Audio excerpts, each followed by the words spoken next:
the Dudley Land Management Program for managers. Russell, is that something that you ran? I did for Eastern States. Yeah. So what was your focus with that program and what were you trying to accomplish?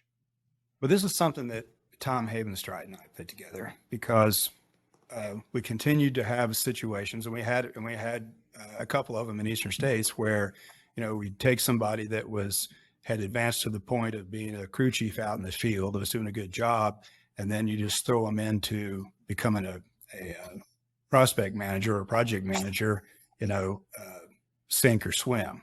And so we came up with a process where that we could bring people along on this instead of just, you know, finding out whether or not they'd make it. Because there was a lot of negative things that happened to Dudley Land Company when we had a manager that didn't make it. And I'm responsible for, a couple of people's failure, I think, by the way that I handled that. And that was that, I took somebody that was great at something and then put them in a position, where they failed.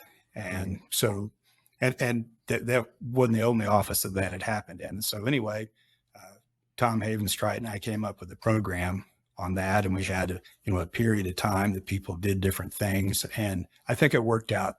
It worked out really good. And with Steve, I can remember with Steve. I thought this is kind of funny. I hope Steve does that. So it was basic. The two main people in the office were were Alan Fowdy and I, and Steve would be on the list to promote, then he'd be off the list. He'd be back on the list. And, that was the case with most of the young people and all three of the people that now own the company. Because, I saw them all grow up. Right. And it was interesting.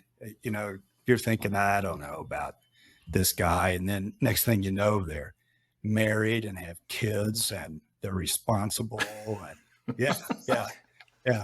They're all my kids. And one of the things that makes me feel, that I'm really proud of is the way that the three of those have advanced, and the fact that I still get phone calls from them, Yeah. So sometimes about business and sometimes about just catching up. I want to go back to the program itself, Khalil. What he hasn't told you is it's literally the prequel to the Hunger Games. I remember Alan had an event because he lived down in Charleston, and there was about 5 of us, I think, that were on the short list, if you want to call it. And he invited us all, and we're all standing out there, and it's like, what are we supposed to do? What is this right now? So I was fortunate that I think I was the one that came out of that 5. Wow. You killed everybody else and you made it to the Correct. end of the Hunger Games. Yep. The bell rang a few times. The bell rang. Goodness, man, that really says a lot about you, Russell. I think the fact that you're still getting calls from the, Brent, Brandon, and Steve about life, about business, but especially the guys that you took through this program have now put themselves in a place of ownership with Dudley and are leading the company.